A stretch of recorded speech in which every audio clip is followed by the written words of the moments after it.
tonight, one dead, another injured at a public housing high-rise. Good evening, I'm Brian Mastry. And I'm Taylor Johnson. Omaha police say they could hear gunfire from inside when they arrived. Now, it happened right here at the Florence Tower near 21st and Browne Streets. First Alert 6 reporter Johan Marin just returned from the crime scene after talking with investigators. He's live in our newsroom with the latest.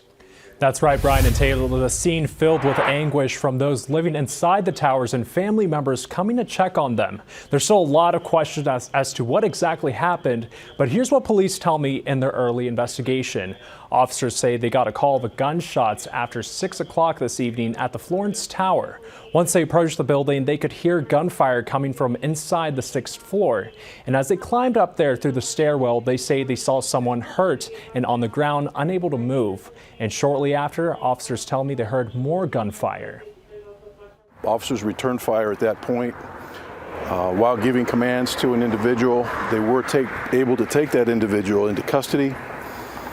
He was transported to the University of Nebraska Medical Center with serious injuries, not expected to be life-threatening. Deputy Chief Cerveny expects the investigation could take some time before they figure out exactly what happened, but we should expect some more answers before morning. And police told me officers weren't able to clear the 6th floor to make sure no one else was involved.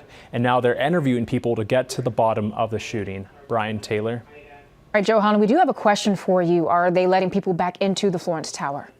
So yes, as of right now, police say residents can still go in and out as the investigation continues. And the deputy chief said officers returned fire, injured the suspect. I'm wondering if any officers were injured. Yeah, Brian. So police say one officer did suffer a minor injury, but it's unclear what caused it as of right now. All right, Johan, thank you for that report. Now you can follow FirstAlert6.com anytime as we wait for further developments.